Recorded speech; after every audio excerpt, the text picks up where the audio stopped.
You're listening to the Otis Jiry channel.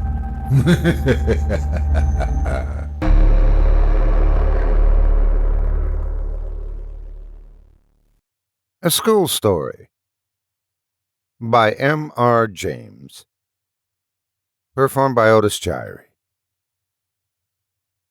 Two men in a smoking room were talking of their private school days.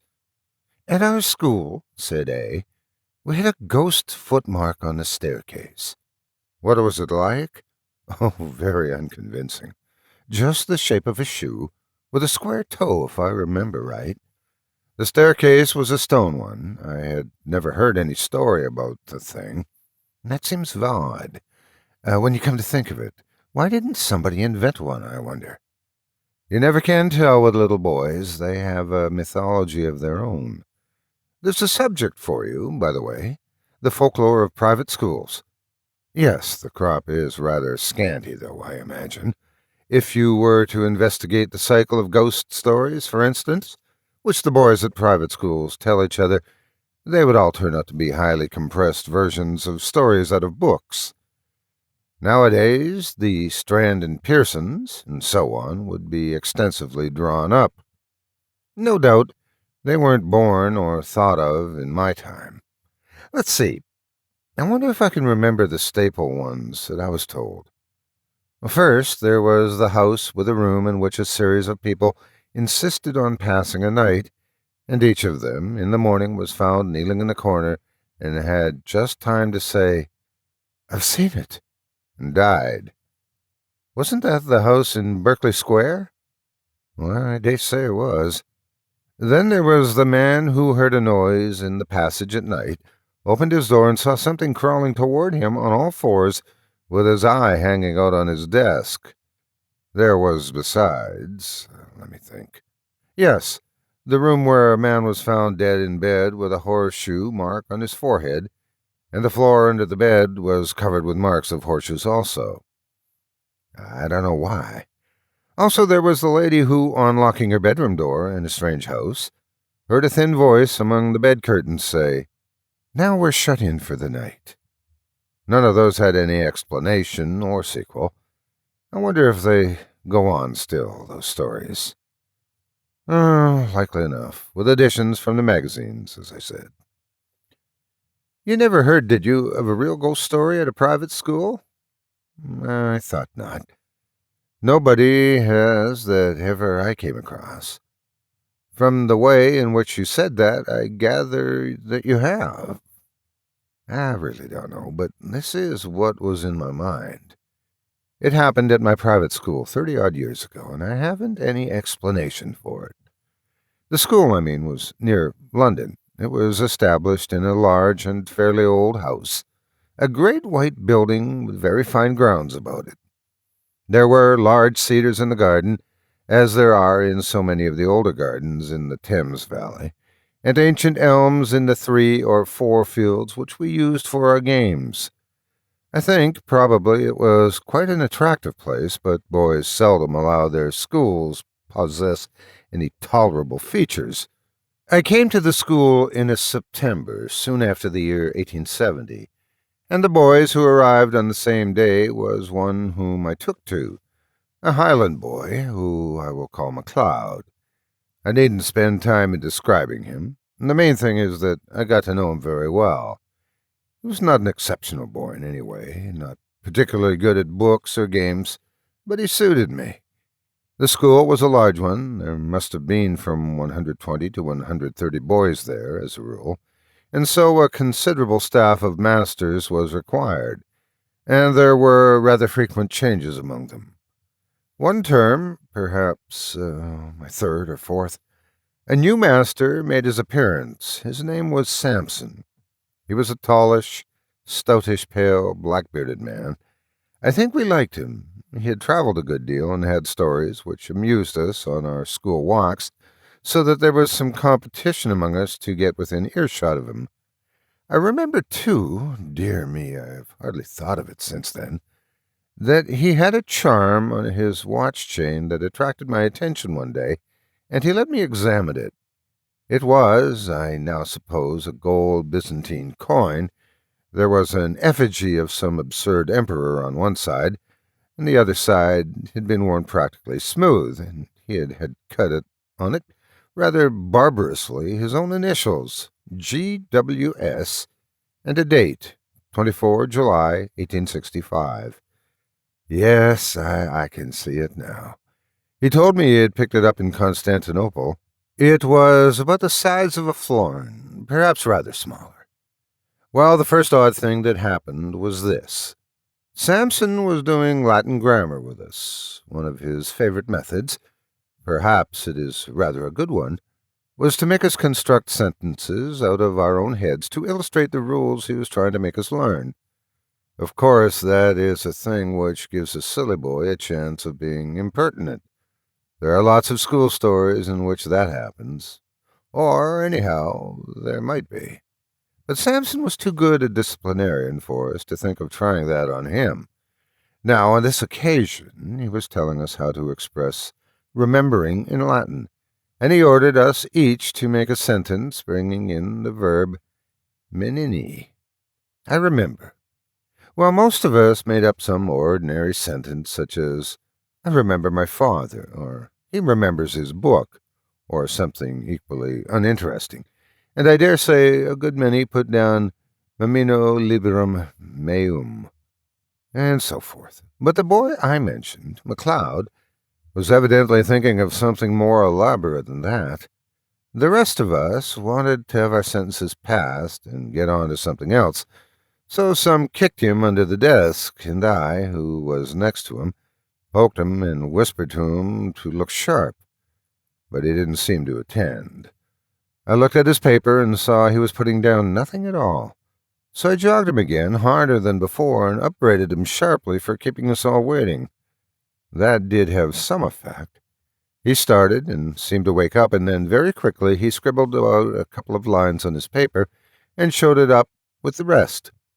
As it was the last, or nearly the last, to come in, and as Samson had a good deal to say to the boys who had written Meminimiscusmus, Patri Meo, and the rest of it, it turned out that the clock struck 12 before he got to McLeod, and McLeod had to wait afterwards to have his sentence corrected. There was nothing much going on outside when I got out, so I waited for him to come. He came very slowly when he did arrive, and I guessed there had been some sort of trouble. Well, I said, what did you get? I don't know, said McLeod. Nothing much, but I think Samson's rather sick with me. Why do you show him up some rot? Oh, no fear, he said. It was all right as far as I could see. It was like this.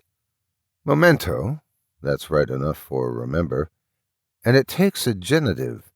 Memento putae inter quattro textus.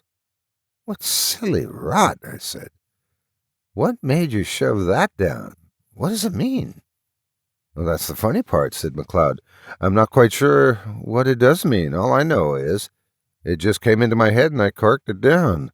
I know what I think it means because just before I wrote it down I had sort of a picture of it in my head. I believe it means, remember the well among the four. What are those dark sort of trees that have red berries on them? Mountain ashes, I suppose you mean? I've never heard of them, said McLeod. No, I tell you, yews. Well, and what did Samson say? Why, he was jolly odd about it. When he read it, he got up and went to the mantelpiece and stopped quite a long time without saying anything, and with his back to me. And then he said, without turning and rather quiet, what do you suppose that means?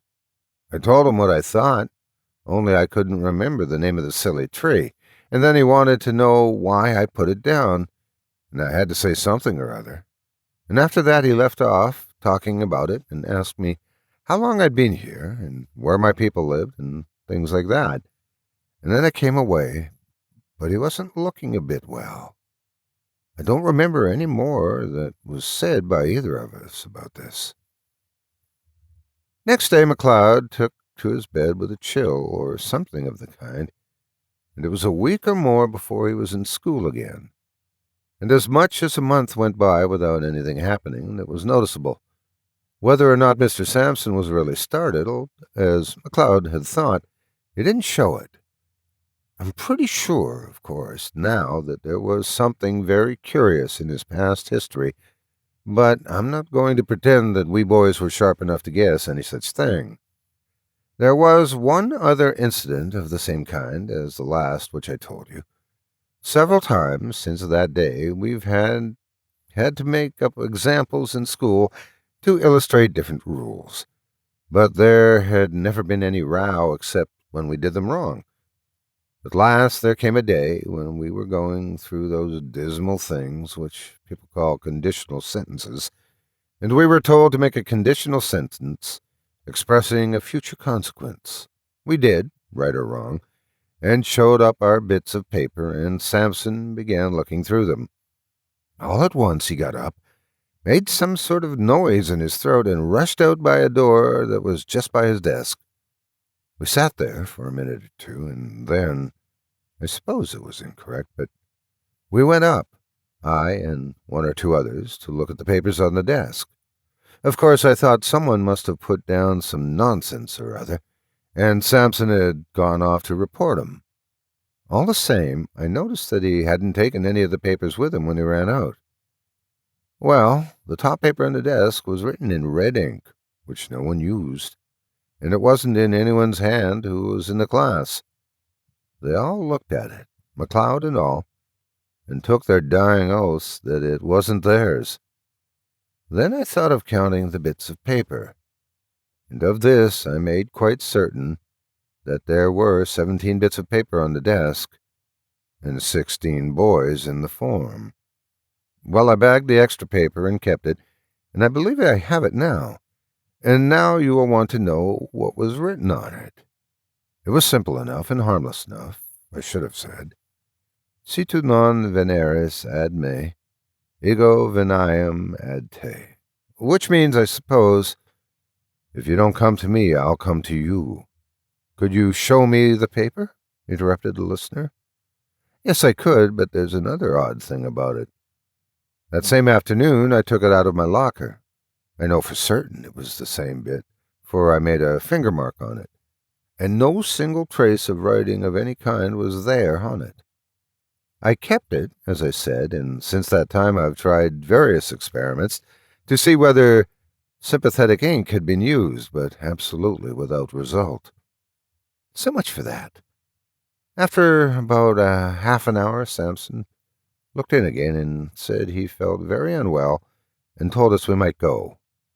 He came rather gingerly to his desk and gave just one look at the uppermost paper, and I suppose he thought he must have been dreaming. Anyhow, he asked no questions. That day was a half-holiday, and the next day Samson was in school again, much as usual. The third night and last incident in my story. We, McLeod and I, slept in the dormitory at right angles to the main building. Samson slept in the main building on the first floor.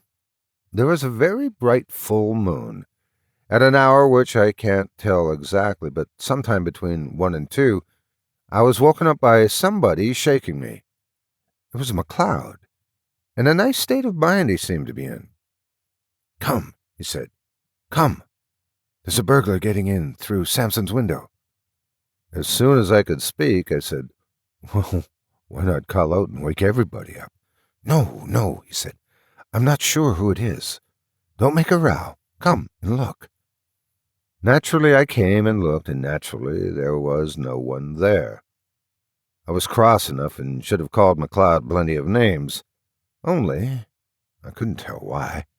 It seemed to me that there was something wrong, something that made me very glad I wasn't alone to face it. We were still at the window, looking out, and as soon as I could, I asked him what he had heard or seen. "I didn't hear anything at all," he said. "But about 5 minutes before I woke you, I found myself looking out of this window here, and there was a man sitting or kneeling on Samson's windowsill and looking in, and I thought he was beckoning." "What sort of man?" McLeod wriggled. "I don't know," he said, But I can tell you one thing, he was beastly thin, and he looked as if he was wet all over. And, he said, looking around and whispering as if he hardly liked to hear himself, I'm not at all sure that he was alive. We went on talking in whispers some time longer, and eventually crept back to bed. No one else in the room woke or stirred the whole time. I believe we did sleep a bit afterwards, but we were very cheap next day. And next day, Mr. Sampson was gone, not to be found, and I believe no trace of him has ever come to light since. In thinking it over, one of the oddest things about it has seemed to me to be the fact that neither McLeod nor I ever mentioned what we had seen to any third person whatever. Of course, no questions were asked on the subject, and if they had been, I am inclined to believe that we could not have made any answer. We seemed unable to speak about it. That is my story, said the narrator. The only approach to a ghost story connected with a school that I know, but still, I think, an approach to such a thing. The sequel to this may perhaps be reckoned highly conventional, but a sequel there is, and so it must be produced. There had been more than one listener to the story, and in the latter part of that same year, or the next, one such listener was staying at a country house in Ireland. One evening his host was turning over a drawer full of odds and ends in the smoking room. Suddenly he put his hand upon a little box. Now, he said, you know about old things. Tell me what that is. My friend opened the little box and found in it a thin gold chain with an object attached to it. He glanced at the object, then took off his spectacles to examine it more narrowly. What's the history of this? He asked. Odd enough, was the answer. You know the yew thicket in the shrubbery? Well, a year or two back we were cleaning out the old well that used to be in there, clearing there. And what do you suppose we found? It is possible that you found a body, said the visitor with an odd feeling of nervousness. We did that. But what's more, in every sense of the word, we found two. Good heavens, two? Was there anything to show how they got there? Was this thing found with them? It was, amongst the rags of the clothes that were on one of the bodies. A bad business, whatever the story of it may have been. One body had the arms tight round the other. They must have been there 30 years or more. Long enough before we came to this place. You may judge we filled the well up fast enough. Do you think anything of what's cut on that gold coin you have there? I think I can, said my friend, holding it to the light, but he read it without much difficulty. It seems to be GWS, 24 July, 1865.